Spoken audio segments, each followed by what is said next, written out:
Paul and Deb Rees, experts in business, leadership and lifestyle. Skilling yourself to a successful you. Emotions are your value, and your value is your business. UK Health Radio. Here we go, man. Yes, do we have a show for you today? Man, it's great to be back. It's great to be back every week. Do you know, I say it over and over and over. You must say it's great to be back every week. You bet your life I do. Too bad, sad, if that doesn't mix with your listening. But you know what? I love you all. Thank you for being here every week. And do I have an amazing guest for you? I mean, this lady is mind-blowing. Absolutely. But going to bring it on in a sec because it's been a real full-on week for me this week. It's just... Sometimes you think, Paul, take a breath. Do you know what I mean? You just got to... So here's the thing, listeners. I got on my desk, underneath what is a pile of papers right now, and a laminated sign that says pause.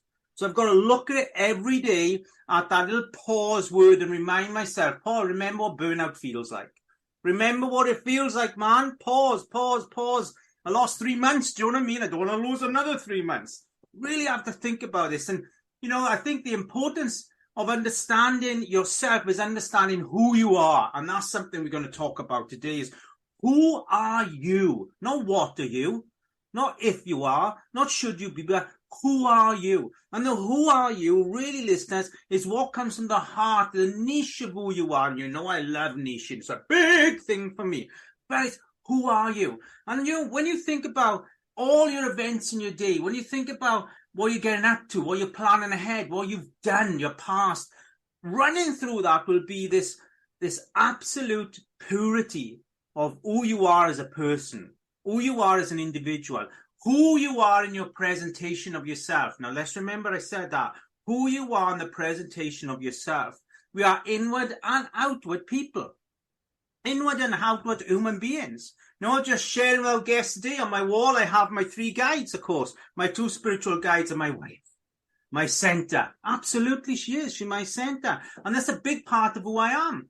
Running a business means I can better myself as a person to be a better husband to my wife. To be a better owner to my dogs. To be a better dad to my 2 daughters. That's why I run a business. You know, making money? Of course. Listen, guys, you know, I'm a purchaser. When I get down, I purchase. And me and Deb had a big meeting about this yesterday. She said, right, Paul, we now decided that everything is done. You can't purchase anything now until this date this year. And you know what? It was like someone had taken away my biggest addiction. And I've got this going through my head, listeners. You know, this is a serious thing. You know, when I get down, I purchase. And Saturday morning, I come in and open my laptop, have a sneaky little look at what's going on out there. And suddenly, Facebook pops up this little cheap gadget that's available. And I'm one of those, I'll have this, only this. There's loads of only thises. So here's the thing. What am I getting to here? I'm not owning my identity. I'm trying to fill something else. I'm not owning my heart. I'm not being authentic to myself. I'm filling it with commercial things. I'm filling it with commercial purchases instead of filling it with who I am, the true authenticity of what I should be to myself. So part of me was like, oh my gosh, Paul, you know, think about this. You work with people every day and you're niching those people every day when there's a percentage of you, Paul, that's actually not being true to yourself. You're not being true to who you are. Well, guess what? We've got the guest on here today who's going to tell us all about how it is you be that person, how it is you be true to yourself. This person here has done it all. She's been there. She's overturned every stone, every pebble to be who she is today. To really recognize the essence of this is me. This is who I am. And this person, let's bring her in right now because you're going to love this name for sure. I mean, this person was a digital nomad. She was out there traveling like cowboys and Indians, you know, campfires and laptops and doing all those beautiful things. Absolutely. Let me bring her in here. We got the wonderful, the amazing, straight from London, Desislava Dobreva. Yes, what a name. Happy days. Thank you so much for coming on the show. Thank you for inviting me. I'm so excited. Oh, I'm hugely excited. We met at a marketing event, and you were one of the keynote speakers on there. And I loved what you come on. You talked about the importance of people and groups and how you get people together for the right reasons. Because, let's face it, social media has a deep mix of negative and positive.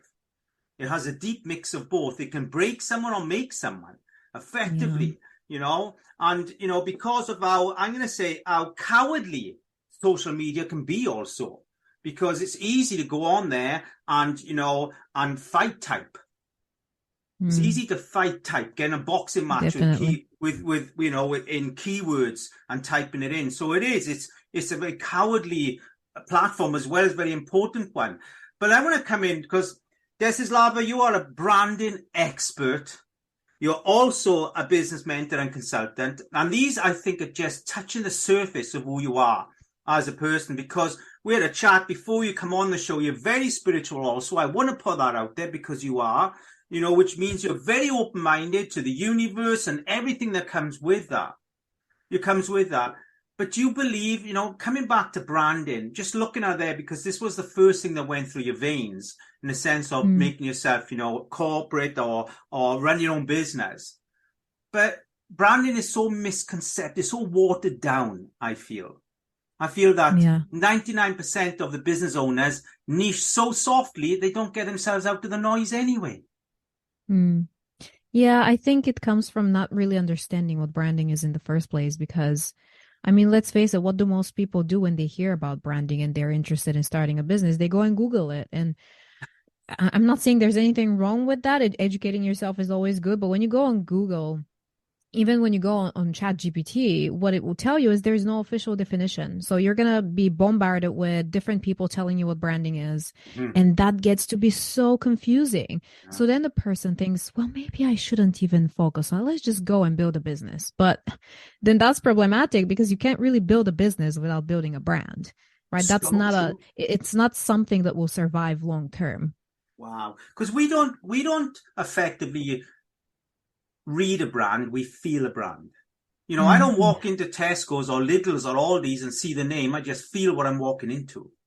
I feel the brand of the business. That's a good way to describe it. Yeah, I love that. And I feel so many people name their business like they name a pet. They don't give any deep thought to it. Yeah. Do you believe that's the case for so many in the SME world? I think that's absolutely true, but it also makes me laugh because I have multiple companies and one of my companies holds the name of my cat. Let me just apart from that, I think you are right in terms of like the name we put out to the public. Yes, absolutely. I think people don't put enough thought into it but that's only because they haven't been educated into why they should put thought into it in the first place, and how when you are building a brand, absolutely everything needs to be connected. It's like you're building this ecosystem. And these little connections light up between everything, a name, an offer, what you're wearing today, if it's a personal brand, like all of these things, you need to achieve a certain level of brand consistency. And I think that's something that's missing from most businesses. I love that you say that, brand consistency, because that's something that, again, that is chopped up into a million pieces. That word consistency and brand often isn't married together. But also, Desislava, that's such a great name, do you know what I mean? Also, you had to go through your own journey to become your authentic self, because we can't coach something we've not coached ourselves first. Would you agree? Yeah. Oh, personally, yeah, I think that's absolutely true, which is why when I started my career, I never in a million years would have thought of myself as a business mentor. And I find it strange that there are people who just start a business and suddenly they're a business mentor. I mean, you have to go through a certain level of education through experience, I think, to get there. Absolutely. And, you've had to really build your confidence in other people to you. Yeah. That's something that's because, I've been reading your notes and things, and, you really have to work harder than the average person for acceptance as an entrepreneur, as a business person. I think so. What was that journey like? I mean, look, we all have different privileges, obviously, and I have some, and you have some, and certain people have completely different ones. But so I definitely am not a victim. But when it comes to building a business, especially a personal brand, because for this particular business, I put myself at the forefront. I didn't choose to hide behind the company name. That's something I will eventually transition into. But to begin with, it was all me. And that's incredibly difficult to just build trust and build a reputation out there when you come from Eastern Europe. You have a strong Eastern European accent, and most of the people in the online space that seem to interact with me are British, American, Australian, and I feel very blessed that is my client base, because I definitely love that they don't just see me as an Eastern European. They see me as an equal. They see me as someone they can learn from, that they can aspire to be motivated by. But it wasn't like that in the beginning. In the beginning, it was really difficult. I got advice from my business mentor at the time that I should change my accent, that people would never trust me, that I should speak differently, dress differently, because all I'm doing is just playing into this stereotype of an Eastern European woman. And I told him, listen, like, if they're not gonna take me for who I am, they're just not gonna take me, and this business is not gonna work. And I would prefer that than putting a mask on and building a business based on some fake version of myself, because then any success I achieve is not gonna feel like success. Tell me about the business. It's to create a business and make you the profile of that business, but also so tell me about, so when people come into the business, so there's mentoring and there's coaching, and that's the backbone of what's going on there, as well as, of course, the branding and things. So the way I teach is, so I work primarily with people who either want to build a business or already have a business and are looking to grow it, scale it by working less and being able to step away from it, which is very difficult for most people. So when you come into my world, it's just, there's a lot that you need to unlearn, because I go completely against all the mainstream business strategies. I call them guru strategies. Things like, target people's pain points and get people on sales calls and hard pitch and cold DMs and cold calling. It just completely no. That's not how we work. What we do is we focus entirely on building a brand to begin with, building your origin story. That's very important, because 9 times out of 10, when someone chooses to work with me, obviously they know I'm good at what I do. They know that I have a reputation in the space, but it's my story. It's them feeling connected to something I've been through or something I've overcome that makes them go, oh, wow, she will understand me because I've been through something similar. So we spend a lot of time focusing on that. And then once you build the brand, which doesn't have to take a long time at all to begin with, just to lay the foundation, that's when you really focus on building the business, on, establishing a proper sales process, launch system, whatever it is. But I would never throw someone into, for example, starting a membership or selling an offer without simultaneously working on their brand. Well, I love it, because what I'm hearing you, I've met a fellow niche expert, because it sounds to me like it's not just about building the brand. There's this whole journey, Desislava, where you actually help them niche the personal part of themselves into this product. So their life values are running through the veins of everything that they're putting out there through their business. Yes, absolutely. A huge part of what I teach is, because I think a lot of people start a business thinking they need to be someone else, like we just discussed in my case, that I chose not to. But a lot of people choose to do that because they think that's their only option. And so when they come to me, they've started or built a business based on something that's not real, and they've gotten to the point where they feel very overwhelmed and stressed, because it's like you have to put this mask on every day. You have to pretend you speak a certain way or dress a certain way. I mean, I worked with a woman who thought that she needs to dress in like suits and not wear any makeup because it's unprofessional. And then when she came to me, and first of all, when she saw me, she thought, wow, okay, so you can be a successful business owner and not conform to all this stuff. Yeah. And her journey has just been so beautiful to see, because she came from a very corporate space. That's something I've never experienced, by the way. I've never really had a corporate job.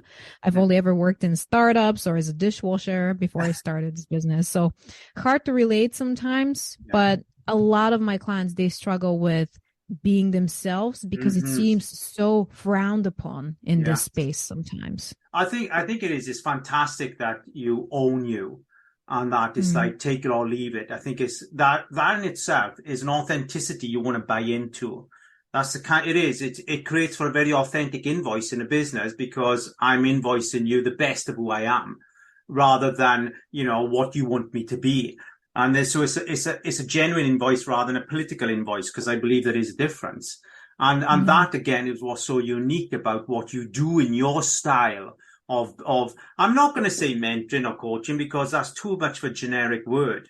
You are effectively emotionally designing what is, you know, you're emotionally designing a very niched approach to what is a unique business for that unique person's emotional fingerprint. That's the depth of what you're doing here, which again is rare. It's not out there. It'll 20 years from now, that'll be the only form of coaching. 20 years from now, you know, the regular style will just be, you know, gone. So you're emotionally designing a very niche product. And a reason why I wanted to bring that in is because sometimes we just don't see the greatness of what we're doing until somebody else just looks from the bird's eye view and says, wait, don't put coach or mentor in there. You're emotionally designing a niche product, which is very unique. Fantastic. And I applaud you for that. At the age of just 32, I mean, man, you must have gone and gobbled up the 3 wise men at a very young age, because really, you're very advanced in how you're thinking, Desislava, for sure. Do you see that? Thank you. Now I do. I didn't used to. I think that's partly because I've always worked with older clients. I'm usually, for example, in my community, I'm probably the youngest person there, yet I run a community of about 200 people. So I think because I'm surrounded by such amazing, wise, intelligent people from day one, and I never want to be the smartest person in the room, I didn't see myself as I really am. And then again, I've grown. So with that, my confidence has grown, and now I can see myself as I am, as opposed to think of myself as a little girl who's just winging it and improvising this business, which is very much how it was in the first year. Because originally, we spoke about this, you know, being Eastern European and Bulgaria. Was there a natural, I don't know, emotional habit you brought from, you know, being in that country, in a sense of, did you have to really prove yourself as a woman, do you feel, in the business world? But also, is the nature is the culture nature from that country means that you don't put yourself first anyway? I definitely had to prove myself more than other people who maybe are from England or from the States. And as a woman, of course, I mean, it's so amazing because this space used to be so heavily male dominated. I think that's not really as it was. There's definitely some change. But when I came into it, 7 years ago, it wasn't like this. So I'm very happy about that. But yeah, I certainly have had to prove myself more than I think a lot of other people. Even though I have, as I said, we all have privileges, but you know, being Eastern European, I see it as a privilege now because it certainly has helped me carve out such a unique space for myself that's, like you said, so rare. But in the beginning, I was taught to see it as an impediment. And because of that, I thought, oh my God, I have to work 10 times harder to prove myself. And then, like you said, the culture, I think... So Bulgarian culture is very different from anything most people have experienced. And one of the things is you don't really trust. You're not in Bulgaria. People are very much distrustful of everything, starting with the government for good reason, to your neighbor, to everyone around you. And that's a very hard mindset to let go of. And that's Wow. something I'm continuously working on in this space.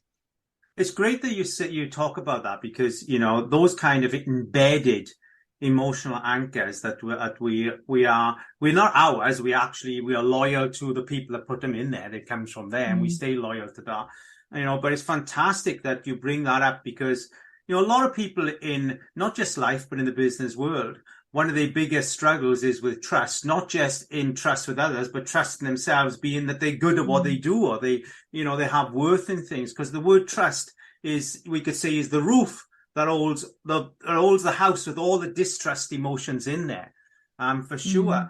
And do you find that as you grow your trust, then of course your product, your pitch, your everything about what you build becomes more open because you're more trusting? Yeah, definitely, because it just allows me to step into being vulnerable in a different way. And that's a very difficult thing to do if you're closed off and you don't trust. Yeah. I think what changed my perspective on trust, believe it or not, was an Instagram reel that I was looking at, could have been a year and a half ago. And it said something to the tune of, trust is not about other people. Trust is not about controlling other people's actions or any of that. It's about knowing that you're going to be okay no matter what anyone else does to you. Yeah. And I think I just spent up until that point in my life trying to always be in control. And it's something that is also so hard to let go of because I've always strived to be very independent because I wasn't until my mid-20s. I really wasn't. My parents supported me, unemployment benefits supported me when I lived in Denmark. So it's just something very difficult to let go of. But when I heard that, I feel like it started to chip away at this just horrible need to always control everything, including other people, which is where trust issues come from. Absolutely. I get all this. Listen, I live in a house with a life strategist who peels this every day with people. So I understand it truly. And I understand also, lack of trust, control, perfectionism, imposter syndrome, all these things are all married into one false person. And, working on these every day is certainly an amazing opportunity, an amazing place to be in life. We're not here to not have them. We're here to have these emotions so we can grow, especially in the business world. The business is easy, so long as we're prepared to see ourselves within that business. And let's talk about your community, because you touched on this, and I want to do this before we go into an ad. So tell me about your community, because you mentioned 200. So it's a large community. So yeah, I'm really excited. Tell me about this. So it's funny you say it's a really large community. When I started it 6 years ago in March of 2017, which is a few months after I started my business, I think I officially started in December of 2016. That's when I released my first offer. I was completely green, very naive. I had no idea what I was doing. I'm not even going to pretend. I came into this space with one thing only, and that was understanding branding, because I just graduated from my master's in that, and it was an incredible experience. And so I came into it and I decided, because I felt so demotivated with what I was seeing, even back then, people were so busy just tearing each other down in this space, trashing other people's methods. And I didn't really have anyone I could trust. And I thought, well, if I feel like that, many other people feel like that. So I went into it not even thinking about money, recurring income, things like that. I just wanted to create a safe space and, of course, monetize it, because this is a business. But that was it. I had no idea. I just knew this needed to be a space where people can feel vulnerable, ask all the questions that other people will tell them are stupid questions without ever feeling judged. And little did I know it would become what it is today. Where is that space? Desislava, where is that space? How do we find it? It's at badbrandsquad.com. Say that again. I call it BBS. Badbrandsquad.com. I call it BBS for short. You guys can find the wait list there.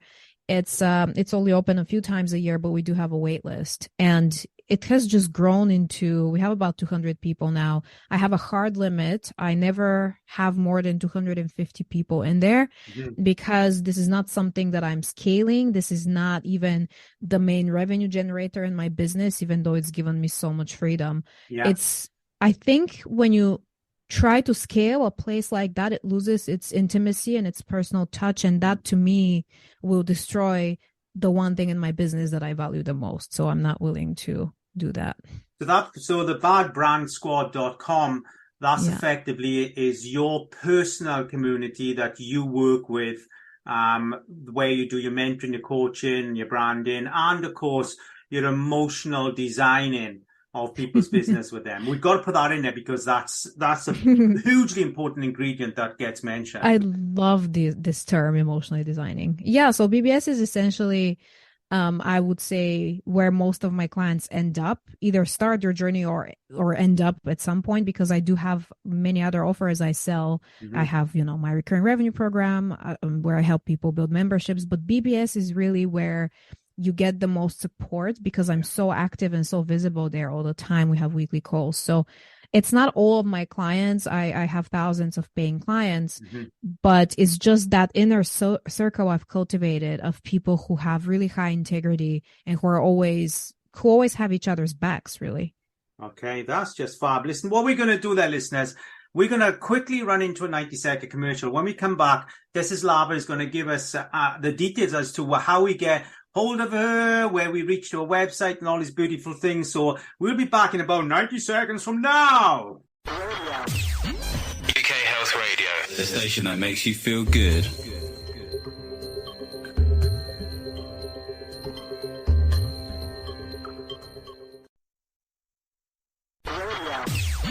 UK Health Radio, the station that makes you feel good.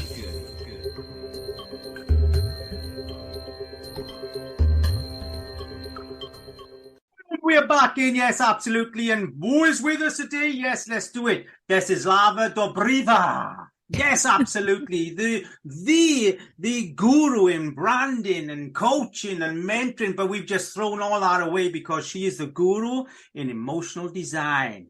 This girl works with the heart niche of who you are, puts it into a brand, into the emotional fingerprint of who you are, and then boom, off you go into the business community and into the world of multiverse. Absolutely. This is where, and Desislava, thank you again for coming on today. Of course, this is honestly some of the best questions I've ever been asked. Oh, you know what? Yeah, it's important. The thing is, I'm a nosy person. That's what makes it so easy for me. It really is. I'm someone that really gets nosy about people. But here's the thing. Let's talk about how do we get hold of you? Give me your contact details so our listeners can dive into whichever community you want them to dive into.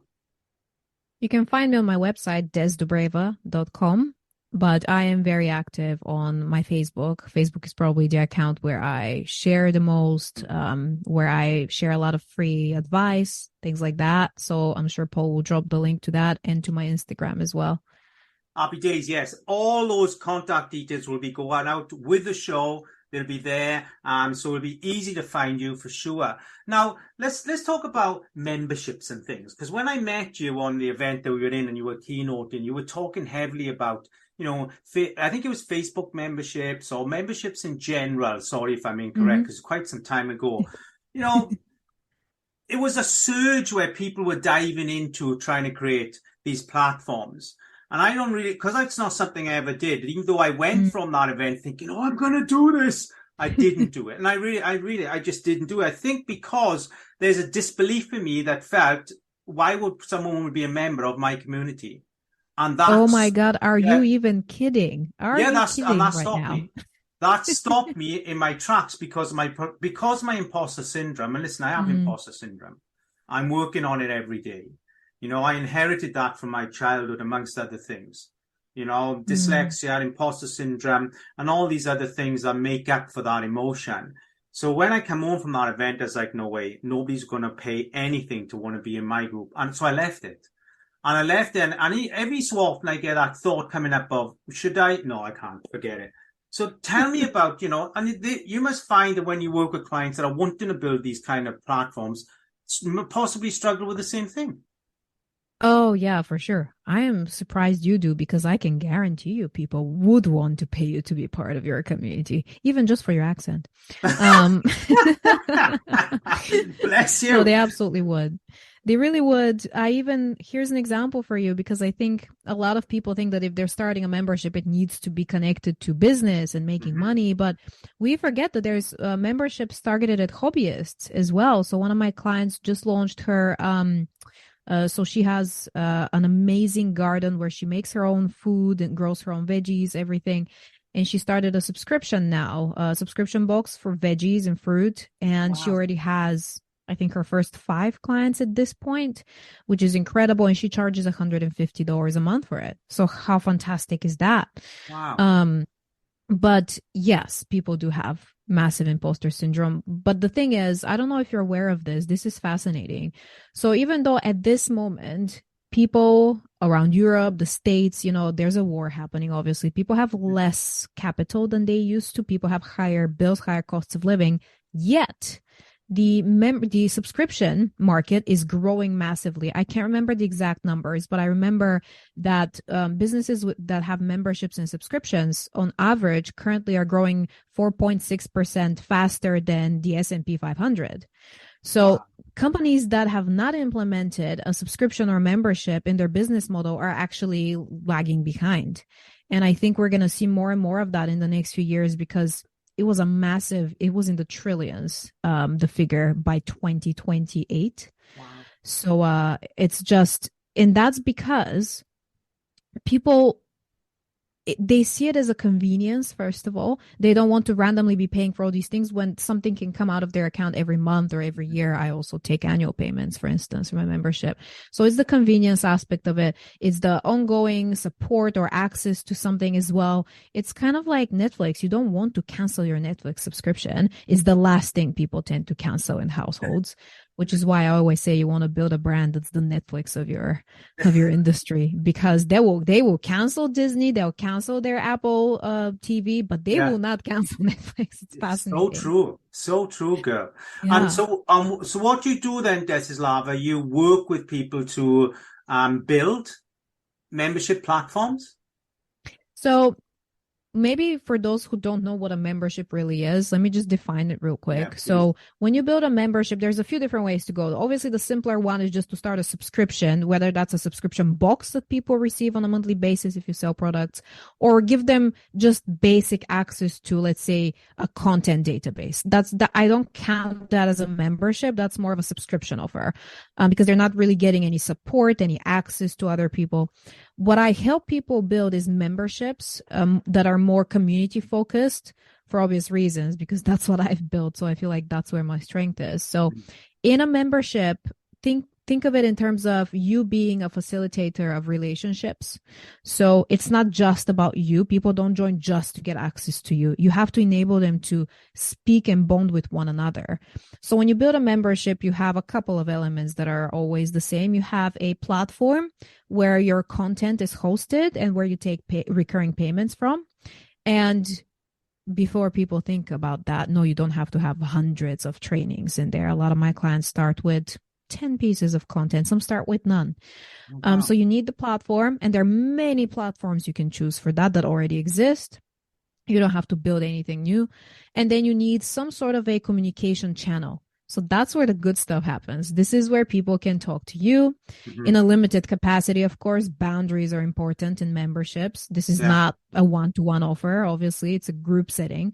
So they can talk to you. They can talk to one another. You can use a Facebook group. I use Discord for my community. It's a fantastic platform because you can keep everything organized. And what happens is people bond there. They share personal issues. They vent. They ask business questions. I respond. Other members respond. And it's just this group setting where everyone's helping each other. And then the third element, usually, you don't have to do this, but most of my clients choose to. There's some sort of a live element. So I run weekly calls in mine. Okay. Some people run something once a month, twice a month. It can be anything, a breath work workshop, a yoga class, depending on what you do. I love that. How much time does it generally take then to invest into your own membership platform? Because I think this is the one thing that can put a lot of people off, is that they think you're absolutely ball and chained into something then. So you mean how much time do you invest in starting it in the beginning? Well, I guess average in running a healthy membership platform. Oh, okay. Okay. Well, the most of the work is in the first 6 months, because in 6 months, you should have been able to do your founding members launch where you accept your first 20 members and one regular launch. And by that point, usually you have 30 to 50 members. And that's when the fun begins. And that's when your income is also most stable. So that's the bulk of the work, because obviously you have to put everything together. You can also outsource it. Of course, my team and I build memberships for clients. But after that, so personally, me, because I run weekly calls, I've done so for 6 years, and it's just become a habit at this point. I barely registers as work to me, but I spend so those calls are 2 hours a week. So I spend maybe 5 hours a week running mine, or less, because I have a team in place now. So they take care of most of the stuff, and I really just show up to support people. It's such a fantastic way to run a knowledge-based business. Yeah. We're in the knowledge industry. That's where we are, because we're not selling pens or phones or hats or mugs. We're selling emotions. We're selling thoughts, ideas, feelings, and we are somehow selling a broadband of that, so everybody can sell the same thing to each other to increase the quality of what people are thinking in that universe of your community. So I think, it's such a great way to run a knowledge-based industry. And I can speak again, for me, again, it was all about imposter syndrome. And but also I'm scared, because you said, well, Paul, if a business isn't doing it, it's gonna end up in the graveyard. So now I either tackle my imposter syndrome and do it, or I end up in the graveyard 10 years from now, and Desislava clients are going to be doing what I should have done. So now after this radio show, I'm like, oh my word, what am I going to do?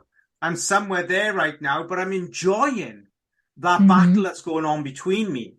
I'm really enjoying because you really, you brought some emotions up there that we do with Barium, because a lot of business people fail because of their emotional inadequates, not or in a sense of how they haven't grown themselves, and they find that the business has outgrown them. Yeah, it happens so fast. And coming back to yourself, you said my ego has died many deaths. My inability to trust has shifted, which you still have issues with, and you touched on. But let's talk about, again, at 32, I was nowhere near where I am now. My weekend started on a Wednesday and finished the following Tuesday. Basically, I buried myself in as much as I could drink and do anything to get out of where I was, But at 32, you took a different avenue, which, I wish I looked at my ego then. How did you find that? And again, in the control part of you, the perfection part, the imposter syndrome, and then battling with your ego? I think that there are, at least looking back on my own journey and some of the journeys of my clients when it comes to the ego specifically, I think there's maybe 3 stages that we have to go through if we want to grow, if we want to keep growing, if we want to be successful, but most importantly, happy.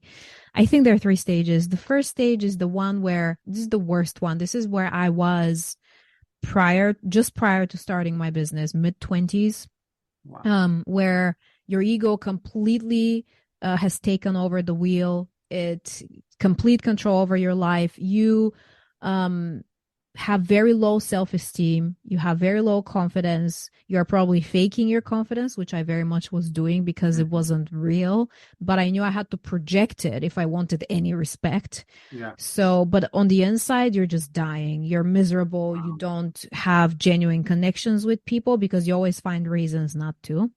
So that's where I was. And then after starting my business, I just, again, the people in BBS, I think I didn't have an option. I had to grow if I wanted to keep being surrounded by such amazing individuals. So I entered the second stage, which is slightly better, but not great, because that's the stage where you've begun a little bit to let go of the ego, but it's still there. It still has the wheel. It's still controlling your life. But now you are craving attention, whether that's negative or positive, and you're feeding off of it. So I was feeding off of all this negative attention I was getting, because I get very much attacked in the online space. I think just the way I am and you know, where I come from and all of it, it can be very activating for people, positively or negatively, very strong emotions associated with my brand. And at the time, I thought it was all great. All attention is good.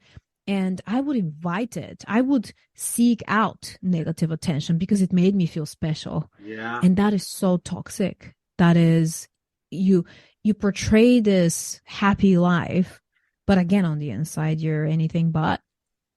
And I think that's where most people are. Isn't it? That's such an invisible negative currency, isn't it? When you think about us, it's a negative currency that we're trying to grow our business on.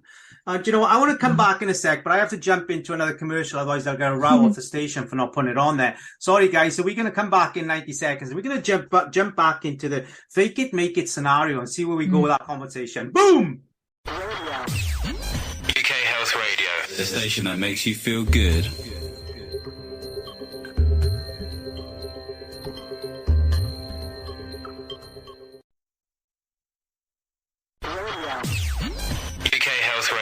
The station that makes you feel good.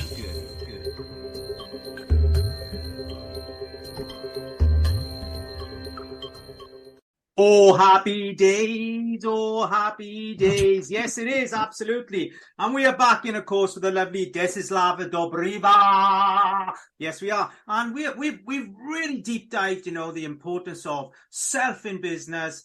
I mean, the importance of your own branding, your emotional design. We've been touched on that, a new thing, but it's out there now, of course, and heart niching. It's all out there. Desislava is going to be putting this up there. It's going. And I want to talk about, now, people do say this, and I was a big fan of this my first 10 years, and it took me into burnout. Fake it till you make it. Now, you know, people say that, and I ran by that, Desislava, and I'm going to say that's what took me into burnout, and I lost 3 months of my life because I was faking it till you make it. You know, everybody, it kind of gets branded around. What's your thoughts on, because you did mention, Paul, I had to put on a front. I had to put on something, confidence, which is exactly what I was doing, is hiding behind my suit and my big gob, basically. But I felt that, and because of how unauthentic I was with that, then it took me backwards. Tell me your thought on it. I don't know if you know this, but I did a TEDx talk in 2018, and it's basically called "Fake It Till You Make It." Words can kill, and it's on YouTube. Anyone can watch it if you type my name and TEDx or Words Can Kill. It's about 20 minutes, and that was the very first time I've ever told my story. I figured, well, I've been in this business for 1.5 years. I haven't told my story yet. What better place to do it than in front of 700 people on a stage in Guatemala? And it was terrifying. But my talk was exactly about how, so you've had a negative experience with it. For me, faking it till I make it actually saved my life, because when I was 19, I nearly took my own life. And if I hadn't had I guess it's an inkling of actual confidence, but that's about it. To not do that, to remind myself, well, maybe I should exist. Maybe there is a point of me being here. I'm not sure there is. I don't know what it is, but I'm willing to believe for now that there is one. So what I'm going to do is I'm going to do what confident people do. I'm going to emulate their behavior. I'm going to try and portray myself as someone who belongs here. And for years, I did exactly that. Years and years of my life. And I know it's not the best way to go through life, but I think for me at the time it was necessary, because it was either that or nothing.